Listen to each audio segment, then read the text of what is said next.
कल 6 अगस्त को प्रदोष है। प्रदोष के दिन बाबा बुधवार की प्रदोष पड़ती है तो शिव रजत भवन में निवास करते हैं। बुधवार की प्रदोष कामना की पूर्ति करती है। मेरा मेरी जीजी से, मेरी बहन से निवेदन है, तुम दुनिया के साल भर में कितने भी व्रत कर लो, तुम कितने भी उपास कर लो, तुम कितनी भी पूजन कर लो, तुम कितना भी अनुष्ठान कर लो, सारे व्रतों पर, सारे अनुष्ठानों पर, सारी पूजन पर, सावन के महीने के जो सोमवार होते हैं, जो शिवरात्रि होती है, जो प्रदोष होती है, ये पूरे साल के व्रतों पर प्रबलता प्रदान करते हैं, बल देते रहते हैं। पर निवेदन है, सावन के सोमवार का व्रत करो, पर ऐसा व्रत मत करना कि तुम्हारे व्रत करने से परमात्मा को भी टेंशन हो जाए। कई माताएं व्रत कर लेती हैं, मेरा सावन का महीने में व्रत है, पूरा 1 महीना व्रत करूंगी, 1 लौंग खाऊंगी, 1 गिलास दूध लूंगी, इसके सिवाय कुछ नहीं लूंगी, 1 फल खाऊंगी, इसके सिवाय कुछ नहीं। बहू बेचारी बोल रही, मम्मी शुगर ऊपर नीचे हो जाएगी, तुम्हारा बीपी ऊंचा नीचा हो जाएगा, तुम तो खाओ पियो। अब आपको पूरे महीने भगवान शंकर की आराधना भी करना है, पूजन भी करना है, अर्चना भी करना है, जाप भी करना है, कथा भी सुनना है, मंदिर भी जाना है, और मालूम पड़ा ऊपर से तुम बीमार पड़ गए। बीमार पड़ गए तो क्या मंदिर जा पाओगे? जम के तो बोलो नहीं। आराधना कर पाओगे? बैठकर भजन कर पाओगे? कथा सुन पाओगे? नहीं। इसलिए व्रत ऐसा करना जिस व्रत में तुमको भी टेंशन नहीं, तुम्हारे परिवार को भी टेंशन नहीं, और भगवान शंकर को भी टेंशन नहीं, किसी को चिंता नहीं। तुम्हारे व्रत करने से किसी को परेशानी नहीं। मालूम पड़े तुम भोजन का त्याग कर दो, इसका त्याग कर दो, उसका त्याग कर दो, सब चीजों का त्याग कर दो और बीमार पड़ जाओ, तो शिव महापुराण की कथा कहती है ऐसा तप, ऐसी साधना किसी का नहीं। कई माताएं तो ऐसी भी होती हैं भाई, पत्र लिखती हैं, कहे गुरुजी हमारे घर में अभी इनकी तबीयत ठीक हुई, फिर ससुर की तबीयत खराब हो गई, देवर का हो गया, देवरानी का हो गया, सास की हो गई, मेरी हो गई, बच्चे बीमार पड़ रहे हैं, कहीं कोई बीमार पड़ रहा है, कोई बीमार पड़ रहा है, एक ना एक घर में बीमार पड़ते ही रह रहे हैं, कोई ठीक रह ही नहीं पा रहा। गुरुदेव हमारे घर में कोई दोष हो गया क्या, या हमारे पूजन के कक्ष में कोई तकलीफ हो गई, या हमारे घर में पितृदोष हो गया, वास्तु दोष हो गया, काल सर्प दोष हो गया, एक बीमार पड़ता एक ठीक होता, फिर बीमार पड़ता फिर ठीक होता, फिर बीमार पड़ता फिर ठीक होता। शिव महापुराण की कथा कह रही है, शंकर भगवान का चरित्र कह रहा है, सावन के महीने में प्रदोष का जो दिन आए, 2 प्रदोष श्रावण के महीने के 2 प्रदोष पड़ेंगे, किसी भी प्रदोष पर एक पीपल के पत्ते पर कनेर का पुष्प अपने घर के अंदर रख लीजिए प्रदोष के 1 दिन पहले, और प्रदोष वाले दिन उसको बहते हुए पानी में डाल दीजिए। जिंदगी में जो तुम्हारे यहाँ तकलीफ चल रही है, एक उठ रहा है, एक बैठ रहा है, एक बीमार पड़ रहा है, एक ठीक हो रहा है, फिर बीमार पड़ रहा है, फिर ठीक हो रहा है, ये ठीक हुआ, फिर इसको हो गया, फिर इसको कुछ हो गया, फिर किसी को कुछ हो गया, अर्थात शिव का नाम लेकर। और फिर ही ध्यान देना, इस क्रम को करने के लिए आपको तुमरुकेश्वर महादेव का नाम लेना पड़ेगा। कौन से महादेव का नाम बोलना है? तुमरुकेश्वर महादेव, जिन्होंने भगवान शंकर की अविरल भक्ति को धारण करा। एक शिव और एक गुरु, 2 वाणी पर अगर भरोसा निश्चित है तो यह मानकर चलो कि भगवान शंकर आपके जीवन में कभी तकलीफ आने ही नहीं देगा। एक शिव की वाणी, एक गुरु की वाणी। प्रदोष व्रत का हम वर्णन करते हैं। जिस प्रदोष के दिन का आपको बधाई करने दी थी कि प्रदोष की आपको बधाई हो, प्रदोष शाम का जो समय होता है, प्रदोष काल जो होता है, उसका वर्णन जब हम करते हैं, ये प्रदोष की पूजन का विधान किसने बनाया, ये प्रदोष की पूजन का नियम किसने बनाया, ये प्रदोष की संध्या काल का, प्रदोष के समय का पूजन का विधान कौन बनाया, ये प्रदोष के समय पर एक बेलपत्र चढ़ाने का विधान किसने बनाया, प्रदोष के समय पर एक समीपत्र चढ़ने का विधान किसने बनाया, प्रदोष के समय पर अगर मान लो कोई भिखारी से भिखारी व्यक्ति भी है जो ठेला चला रहा है, उसके पास में खाने के लिए कुछ नहीं है, फटे कपड़े पहन रहा है, उसकी जिंदगी में कुछ भी नहीं बचा और कर्जे में लदालूम हो गया। एक चावल का दाना अगर वो प्रदोष के दिन, प्रदोष काल में शाम के समय पर शंकर के शिवलिंग पर चढ़ा देता है तो 3 या 4 प्रदोष में उसका कर्जा चूकना प्रारंभ हो जाता है। प्रदोष का विधान इतना ये प्रदोष का वर्णन करा किसने? इतना प्रदोष की महत्वता बताई किसने? कौन करे इतना वर्णन?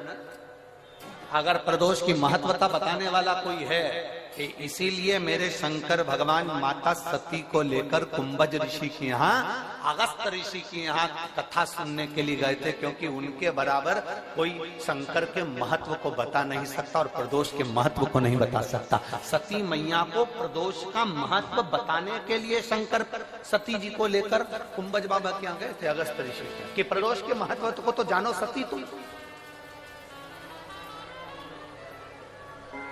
तुम प्रदोष के महत्व को तो सती जानो, तुम प्रदोष के महत्व को तो सती पहचानो कि प्रदोष का महत्व क्या होता है, प्रदोष काल का महत्व क्या होता है, प्रदोष के समय का महत्व क्या होता है। जिस समय पर सूरज डूब रहा हो, चंद्र प्रकाशित हो रहा हो, दोनों का मेल हो रहा हो, ना तो पूरा सूरज डूबा है, ना पूरा चंद्र आया है, ना पूरा अंधेरा है, ना पूरा उजाला है, उस समय को प्रदोष काल कहा गया, उस समय को प्रदोष का समय कहा, प्रदोष काल कहा।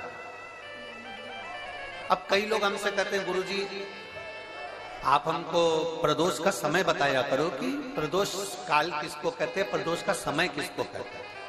अब एक बात हम आप सबसे कहना चाहते हैं, जितने लोग आस्था चैनल पर सुन रहे हैं, जितने फेसबुक यूट्यूब पर सुन रहे हैं और जितने रेवाड़ी की इस पवित्र धरा पर कथा को सुन रहे हैं, आप सबसे एक बात कहना चाहेंगे, अगर हम समय देखकर बताएं आपको कि शाम को 6 बजे, 6:30 बजे, 6:30 पे लेकर 7:30 के बीच में ये समय है, या 5:30 से लेकर 6:30 तक का ये समय है, या हम तुमको बोल दें कि इतनी बजे ये समय प्रदोष काल का रहेगा या इतनी बजे ये समय रहेगा, तो देखिए कभी कभी ठंड का समय आता है तो दिन जल्दी ढल जाता है, कभी कभी गर्मी का समय रहता है तो दिन बहुत लेट ढलता है।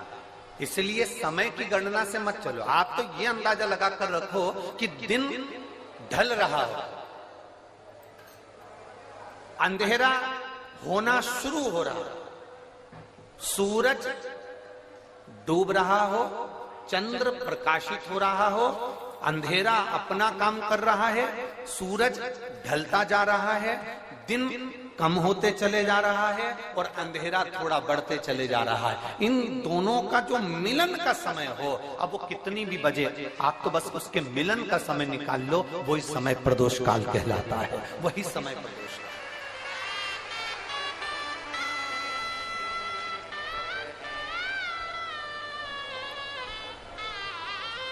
अब प्रदोष काल की पूजन का विधान किसने बनाया? कोई आपसे पूछे तो क्या बताओगे? जम के बोलो जल्दी से, कौन ने बताया था? अगस्त ऋषि। प्रदोष का नियम बना लो। में 5 जगह ऐसी होती है जहां पर अगर चंदन का लेपन कर दिया जाता है तो विपदा, बांधा, तकलीफें, कष्ट दूर होता चले। 5 स्थान बताए, उसको समझिए।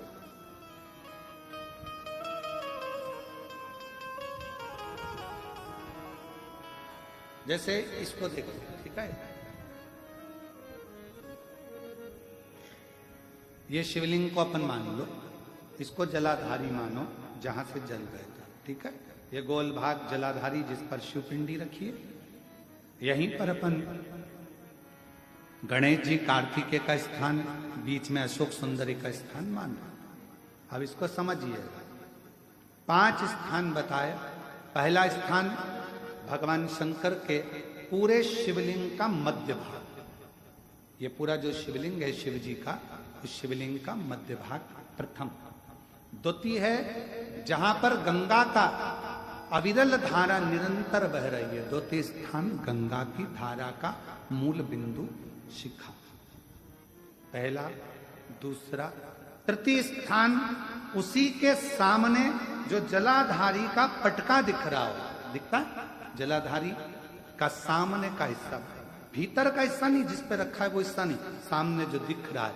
1, 2 और तृतीय स्थान मां अंबा जगदम्बा के कंठ भाग पर चंदन का लेप। महाराज 3 स्थान ये बताए। चौथा स्थान जहां से जल नीचे गिर रहा है, जल गिरने का जो स्थान छोटा सा एक भाग रहता है, जितनी जगह रहती है उसके मध्य भाग, चतुर्थ स्थान। और 5वें नंबर का जो भाग बताया गया वो अशोक सुंदरी का स्थान। ये 5 स्थान ऐसे हैं जहां चंदन का थोड़ी सी बिंदी भी अगर हम लगा देते हैं तो कैसी भी विषम परिस्थिति हो वो टल जाती है और बाबा की कृपा होना। पंचदेव, शिव पंचायत के 5 देवताओं का स्मरण कर कर, सूर्य देव, नारायण, मां अंबा, जगदम्बा, दुर्गा भवानी, भगवान देव महादेव, भगवान श्री गणेश जी महाराज का स्मरण कर कर पंचदेव के नाम से पंच नहीं है अपने मंदिर में, शिव पंचायत नहीं विराज रही है या शिव पंचायत है नहीं, अपने मंदिरों में शिव पंचायत की मूर्ति नहीं है, तो हम 5 स्थान पर लेपन कर सकते। और हम तो यहाँ कभी घर के लोग अगर गलत मार्ग में जा रहे हैं, भटक रहे हैं, तो शिव जी पर इसी 5 स्थान पर पंच कनेर की महत्वता को भी वर्णन किया गया। कनेर का जो पुष्प होता है, देखा है आप लोगों ने रोडों के डिवाइडर पे, क्योंकि उसको पशु पक्षी खाते नहीं है, तो पीला कलर का जो फूल होता है कनेर का, गुलाबी भी होता है, कोई कोई कलर बहुत सारे हो गए आजकल। तो कनेर का, पंच कनेर का पुष्प का प्रयोग भी इन 5 स्थान पर बच्चे, परिवार के लोग अगर गलत व्यसन में जा रहे हैं, मार्ग से भटक रहे हैं, तो उसके लिए भी कर सकते पंच। पर ये मार्ग से भटकने के लिए अगर करेंगे कि मार्ग से भटक रहे हैं उसको सही मार्ग नहीं मिले, तो उसके लिए प्रदोष के दिन ही आपको यह पंच कनेरों का करना पड़ेगा। 5 है जिसके घर में पार्थिव शिवलिंग का निर्माण होता है, उसके घर में कभी लक्ष्मी की कमी नहीं होती है, वहां लक्ष्मी सदा निवास है।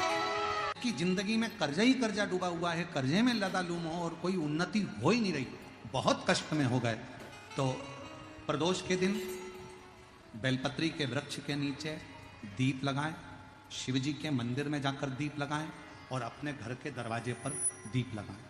प्रदोष के दिन बेलपत्र के वृक्ष के नीचे लगाया गया दीपक, शिव मंदिर में लगाया गया दीपक और अपने दरवाजे पर लगाया गया दीपक, ये तीनों जब एकाग्रित भाव से दीप लगाए जाते हैं तो ब्रह्मा विष्णु महेश हमारे कार्य की सफलता देते ही हैं, उसमें अटकल नहीं।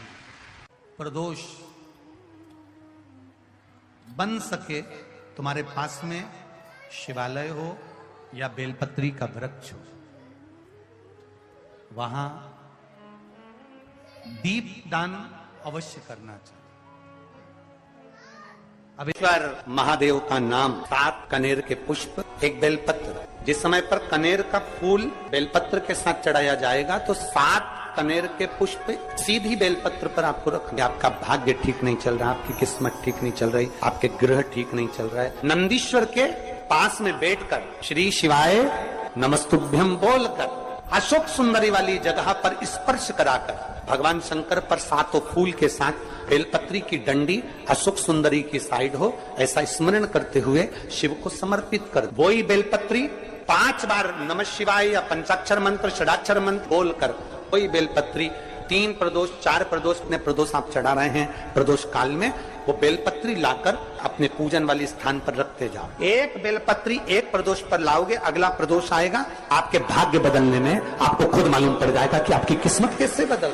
दुनिया में जाकर बोलिया है, जगह जगह जाकर प्रार्थना कर ली, निवेदन कर लिया, तो भी तुम्हारा अगर कोई काम ना बने तब एक काम जरूर करना, 1 बेलपत्र, 1 शमी पत्र, 1 कनेर का फूल देवाधिदेव महादेव को प्रत्येक प्रदोष के दिन शिव जी को जल चढ़ाकर समर्पित करना प्रारंभ कर दो। 2 या 3 प्रदोष निकलेगी, मेरा देवाधिदेव महादेव तुम्हारी झोली खुशी। अगर किसी कामना के वश अगर हम दीप लगा रहे हैं या हमारे मन में कोई भाव उत्पन्न है और हम बाबा से कहना चाहते हैं कि बाबा मेरा ये कार्य है आप पूर्ण करिएगा, तो फिर शिव मंदिर में भी लंबी बाती का दीप आप प्रदोष या सोमवार की अष्टमी या सोमवार या आप शिवरात्रि को बाबा से निवेदन कर कर लगा सकते हैं। हाँ, विशेष जब कोई एक बहुत बड़ी बात हो और आपके कार्य में कहीं अटकल हो रही हो, तो एक ही दीप में 2 बाती शिव और शक्ति, लंबी बाती बनाई शिव और शक्ति के नाम से 2 बाती एक साथ एक दीप में भी लगा सकते। भगवान के शिवलिंग में 3 जगह ऐसी है जहां पर पुष्प या इत्र, बेलपत्र, सुगंधित पदार्थ शंकर को समर्पित करा जाता है तो रोग से निवारण होता जाता है। 3 स्थान, सिर्फ 3 स्थान बताएगा। पहला स्थान अशोक सुंदरी और भगवान शंकर का जो शिवलिंग रखा है उसके बीच में जो अशोक सुंदरी और शंकर भगवान के शिवलिंग के बीच में एक जगह खाली पड़ी रहती है। अशोक सुंदरी का स्थान पूर्ण होगा, शिवलिंग होगा, उसके बीच में एक स्थान खाली होता है। उस स्थान पर अगर जिस समय पर भगवान शंकर के जिस अशोक सुंदरी और शिवलिंग के बीच में जो स्थान है वहां पर अगर इत्र लगाया जाए, दूसरे नंबर पर शिवलिंग के ऊपर से लेकर नीचे के मध्य भाग में, जहां मध्य भाग है ये शिवलिंग, ये नीचे का भाग और मध्य भाग में अगर इत्र लगाया जाए, और तीसरा भगवान शंकर का जो जल नीचे की ओर गिरता है, जहां जो पट्टी रहती है पानी नीचे आने की, उस पट्टी पर अगर इत्र लगाया जाए, ये 3 स्थान इत्र लगाने के होते हैं। अगर वहां लगाया जाए तो कैसा भी रोग हो आपकी जांच अच्छी ही आएगी, बेकार नहीं आ सकती।